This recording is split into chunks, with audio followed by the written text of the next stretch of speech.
guys, Julia from Sunday Sounds here. Today we're going to be talking about how to take a lead sound from a song and recreate it using only stock MainStage instruments and plugins. Now, if you use our Sunday Keys template for either MainStage or Ableton, you'll likely have a bunch of lead sounds to choose from when you're preparing your Sunday setlist. But today we'll be teaching you how to go step by step to design a lead sound for a specific song. Let's dive in. So our song that we are going to be creating a lead sound for today is called Too Good to Not Believe by Brandon Lake. So the first step to figuring out how to recreate a lead line as a song is to listen to the lead line. So I've pulled up a couple different places where this lead line plays throughout the song. The first part is in a turnaround towards the beginning of the song. Let's listen to it. Too good to not believe. Too good to not believe.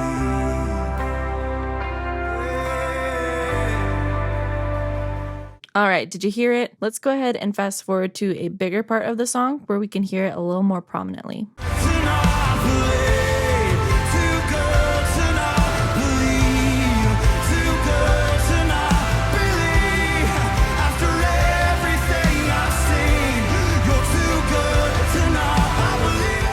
All right, so here's what that lead line sounds like to me.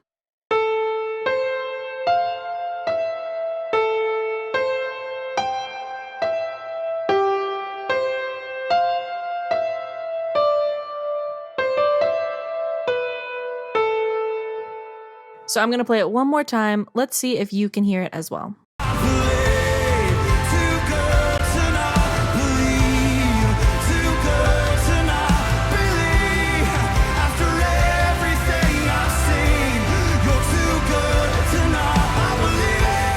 All right, so some of the things that we want to pay attention to when we're identifying what the sound sounds like is how does this part fit into the mix? What kind of sound is it? Is it bright? Is it dull? Is it prominent in the mix, or can you barely hear it? Now, for this part particularly, it sounds like the guitars are doubling this part, so it's kind of hard to identify what sound is the guitars and what sound is the lead line. Identifying the difference between those two sounds is a really helpful skill. You can usually assume that the pluckier the sound or the shorter sound is more of the guitar, and more of the body of the sound that you hear is the synth or piano. So let's listen to this part one more time and really try to identify what the sound sounds like. Is it bright? Is it dark? Does it have a short attack? A slow attack? Let's listen one more time.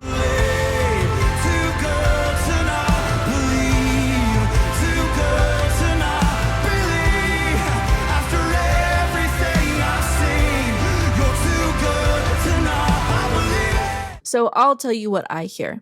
I hear a sound with a semi-short attack that has a round tone to it, but can get brighter during bigger parts of the song. Okay, so now that we've listened to this part lots of times, let's dive into actually building the sound. So you'll want to start with one of the stock instruments that MainStage provides. We've got several options here.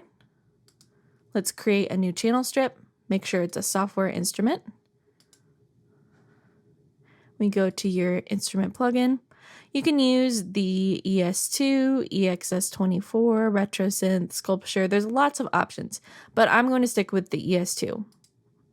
It's a pretty common synthesizer that we use in a lot of Sunday Keys sounds. So this particular instrument has 3 oscillators, meaning there are 3 different kinds of sound waves that you can create and mix together to create your sound. So let's go ahead and turn off these 2. And just listen to the first one. Now, there's a bunch of different kinds of waves here that we can choose from. This one's a saw wave, a triangle, a sine wave, a square wave, and a pulse wave. And then this one is a sine wave with different frequency modulation added to it. So I think I'm going to start this one with a triangle wave because the first initial attack of the sound did not strike me as being particularly bright or cutting through the mix. It kind of sat back behind the guitars, behind the piano. So I'm going to choose the triangle. And then I'm going to open up another oscillator. Now for this one, I think I do want to use the saw wave because later in the song, the sound does get brighter. So that way we have both of those options to lean on as we modulate through the song. And then for my third oscillator, I think I'm going to, well, let's try a couple different sounds with it. Here's another triangle, square. You can also add some noise to it, or a sine wave.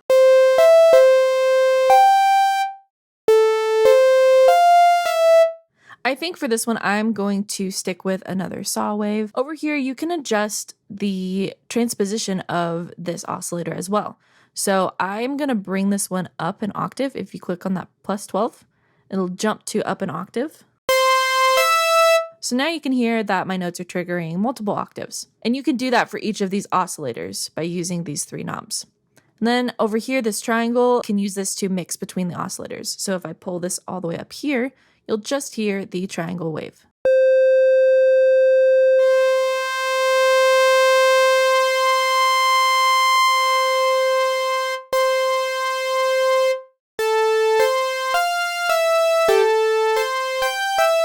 So I think that's good. I have mostly the triangle wave, some of the saw wave, and then a little bit of that high saw wave as well. Okay, so now I am going to fatten up the sound a bit. If you click this unison button up here, it will actually help to create more of a stereo field of your sound, and then use it in conjunction with this analog knob. I'll just bring that up a little bit. You can hear that it fills a bit more space. And then we get over to this big old circle here. Now the main knob that I typically use is right here, the filter cutoff. This is basically just a high cut filter that sweeps across all the frequencies. So here's what it sounds like. So I'm gonna set that down a little bit lower. Another thing to keep in mind when you're creating sounds is you want to set all of these settings where the bass sound is going to be, meaning at the beginning of the song, the sound is a lot less harsh than later in the song. So I want to set all of my settings to reflect the beginning of the song. Then we can use some of our tools to modulate to those brighter settings later. So for this, I'm going to bring this cutoff down nice and low. Then you can also adjust the resonance and add some drive to the sound as well. I'm not going to do that this time. And then there's a second set of these filters as well, and you can blend between them if you choose. All right, so for the next portion of this, I'm going to come down to this nice big rectangle in the middle of the plugin called the modulation matrix, or the mod matrix for short. So this part can seem kind of daunting if you don't know what all of these buttons do, but we're going to break it down real easily. So let me start by saying that each of these boxes will do the same thing essentially, just depending on what you plug into the top, middle, and bottom inputs will change the functionality of each box. So this box right here is saying that the pitch is being modulated by the mod wheel with a source of LFO2, which is this control down here. So that means that if I increase the mod wheel, the pitch will bend at a rate that is set by this LFO.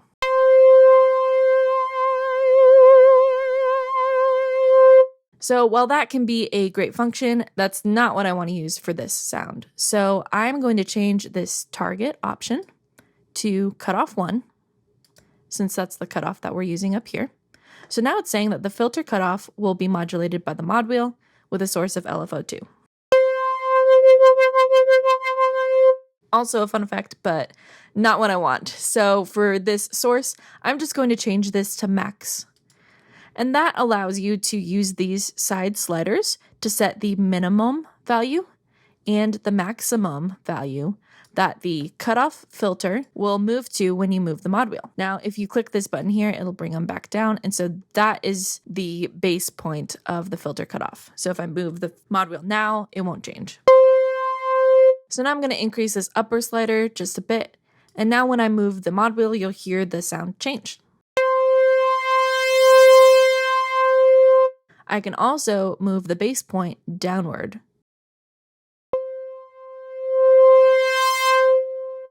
to allow for a greater sweep across the filter cutoff field. So for this sound, I think I want to keep my bottom one at the bass point and then bring this down just a bit.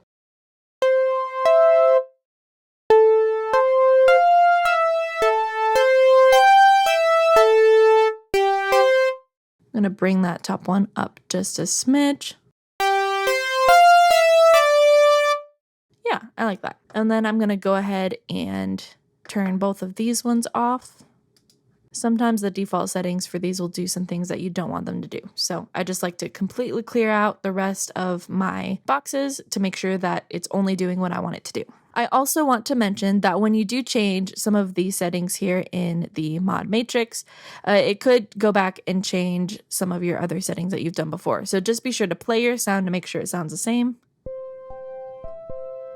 And ours does not. So I'm going to go and bring that filter cutoff back up.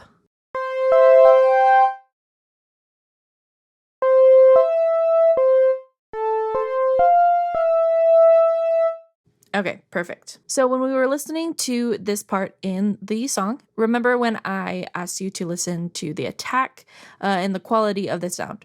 That information will inform what our amplitude envelope is doing. And that's what this envelope 3 will adjust. So if I bring this attack up to a higher value, the attack will come in slower. Versus if it's all the way down.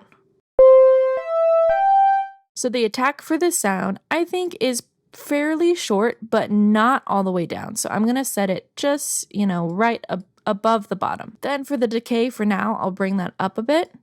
I'm also going to bring my sustain down because I do know that the sound does not sustain at an even level throughout the entire part. You can hear it come in and fade out as you play the different notes. So I'm going to bring that all the way down. Let's listen to it now.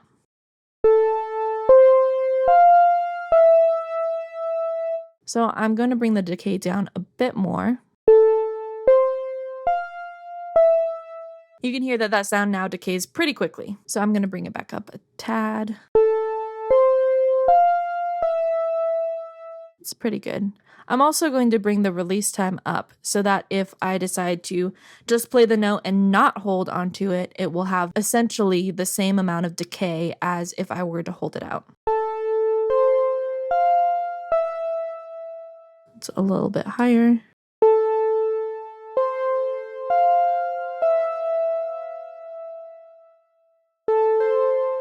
Now that's key also for lead sounds, is that usually you don't want to have the sustain up unless your sound does 100% stay sustained for an indefinite amount of time. Usually when you're playing lead sounds, you're going to be using your pedal, and so you want to be able to play multiple notes in a row without it getting super muddy and without you having to refresh your pedal every single note. So a good way to do that is to set the sustain to 0 and then set your decay to a value that allows the sound to decay over time, just enough time to where it doesn't become muddy. All right, so now let's listen to our sound at the different mod wheel positions.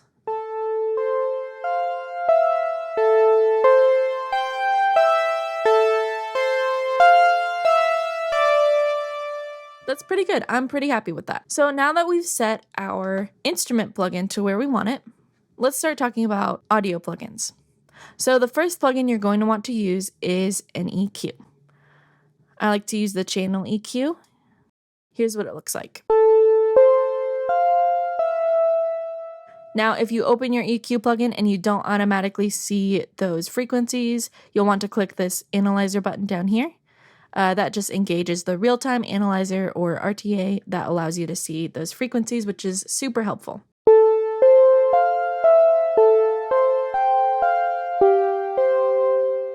So automatically, I saw there was a little bit of frequency activity down here. So I'm going to turn on this low cut filter and bring it up to about, where we started to see those frequencies.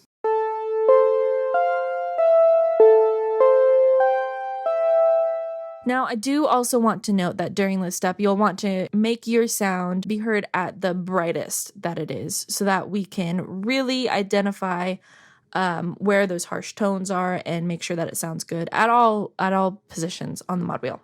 So here's what it sounds like with the mod wheel up.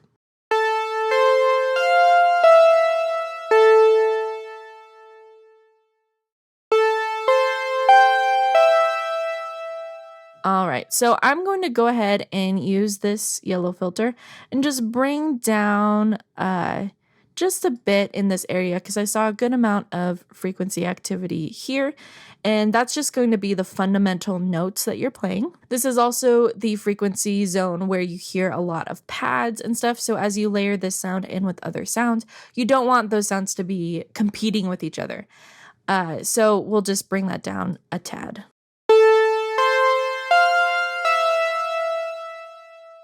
I also hear and see there's a lot of frequency activity up in this range. And even though it's not very much, it still can be heard really well because it's brighter. So let's bring a high shelf and bring it down just a bit. Okay, maybe not that much. Maybe we'll bring it down, make it a little more gentle of a curve.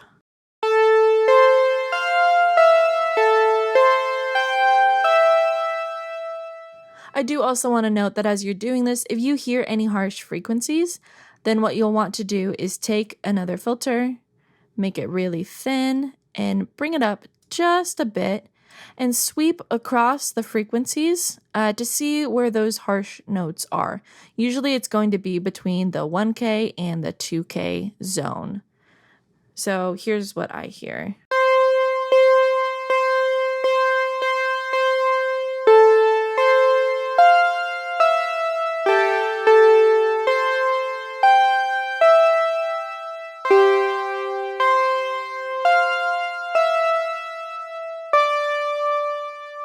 Okay, there's not one frequency that's sticking out, but this zone is just kind of nasally to me, so I'm just going to cut a little bit in this area. Actually, I think it's right here. Yeah, those top notes are sticking out quite a bit, so let's cut that part.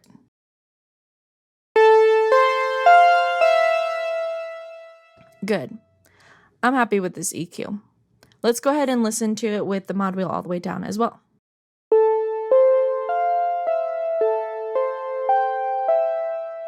The next plugin you're going to want to use is a compressor. For a compressor, I like to use the graph feature just because it shows me visually what the compressor is actually doing to the sound.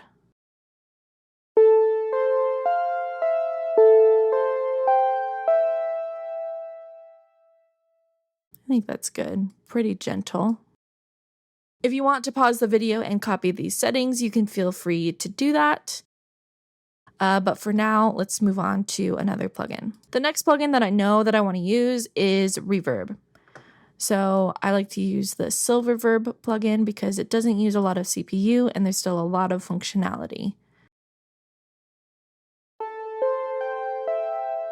I'm going to turn my mod wheel up so I can hear the bright version of this sound.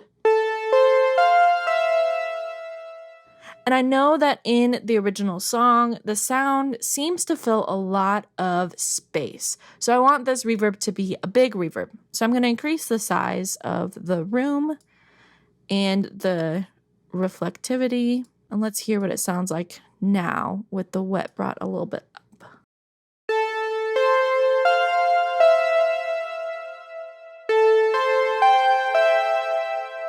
Not bad. I'm also going to bring this high cut filter down a bit. Also, just so you know, the high cut and the low cut filters here only affect the wet or the affected signal.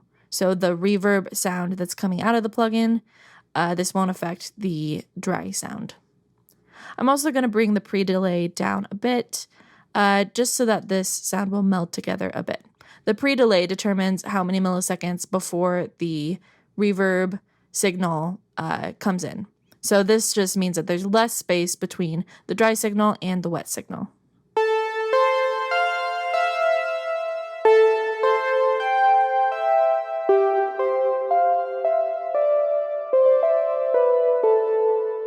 That's pretty good. I like that. Another thing you can do to create space is use a delay plugin.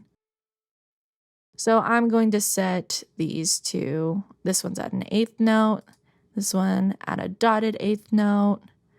Bring the high cut down on these a bit as well.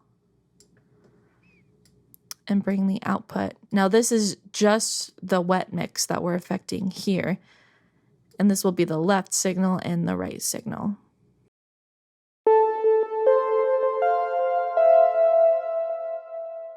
Okay, I'm gonna bring those back down a tad. The goal in using this plugin is just to fill a little bit more space. I don't necessarily want to hear the actual delay sound. I don't want to hear it necessarily as a subdivision.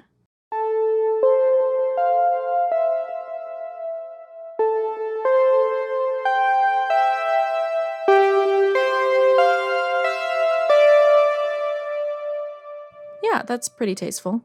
Another thing to note is that because of the order of these plugins that I've put in the channel strip, the delay is delaying both the original sound and the reverb sound because it comes after the reverb. If I want the delay to just affect the dry sound and not the reverb, I would have to put this above the reverb plugin, which in this instance, I think it's fine to have it after the reverb because we're trying to create lots of space. But if you are wanting your delay sound to be more prominent, I recommend putting it before the reverb. Okay, great. Now, as some finishing touches, I'm going to go back into the instrument plugin. And as I was playing this, I noticed that the lowest point of the sound can get a little bit lost if it were mixed in with other sounds. So I'm going to bring my bass point for my cutoff up a little bit.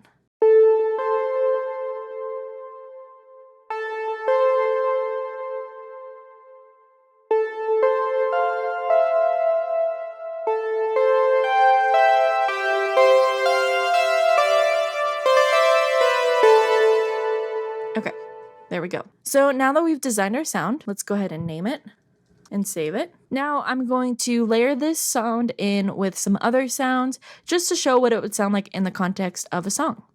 So we'll use this balanced grand that we already grabbed. We'll go to section 2 and grab a pad. I'm going to say a warm pad would be good to start with. Maybe the deep ambient pad. For section 3, I'm going to grab another pad. This one will be a bright pad. Just let's use the big bright pad. Why not? And then for my last sound, I'm going to grab a synth bass sound. We'll just use the regular synth bass. So let's bring this to the bottom of the stack and create a layered patch from all these patches. Let's see what it sounds like just out the gate. Now you'll notice that you can see the layer ranges for all the Sunday key sounds, and then our instrument 13 that's all the way down here. I'm just going to rename this for us. And I'm also going to change the layer range of this sound. So we only really need to be able to play this sound in the upper part of the keyboard.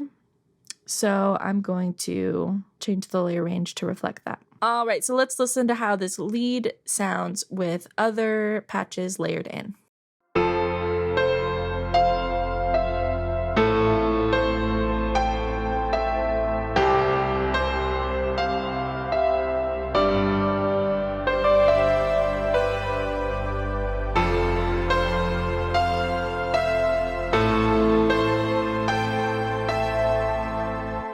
Okay, so I already noticed that this sound is pretty quiet in the mix.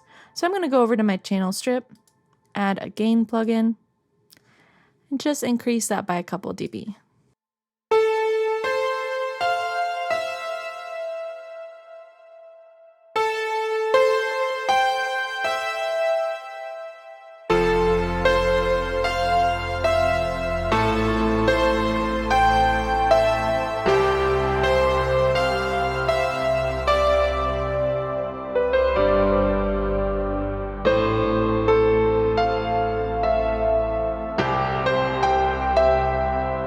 Pretty good. I also noticed that the sound does not pop as much as I want whenever it's layered in with other patches, so I'm going to bring the attack down a bit. I'm going to bring this cutoff up a bit, and then it was also a little too bright for my liking at the top, so I'm going to bring that top fader down there.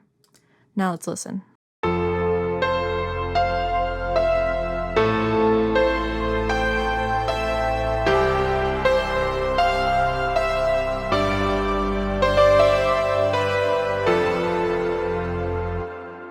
that's pretty close. Let's listen to the sound in the context of the song one more time.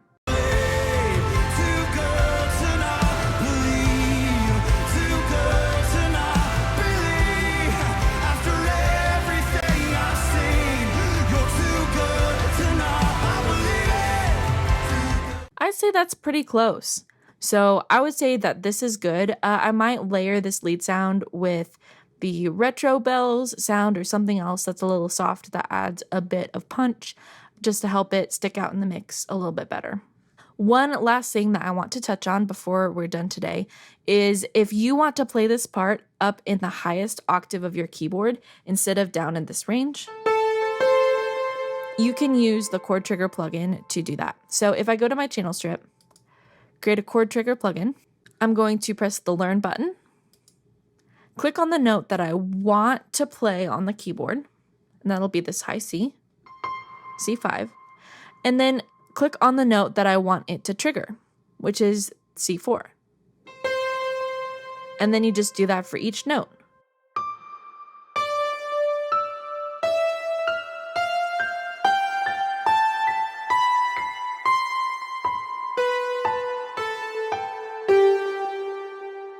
And then press the learn button again. And now when I play that same part up an octave, it'll trigger the notes that are down an octave.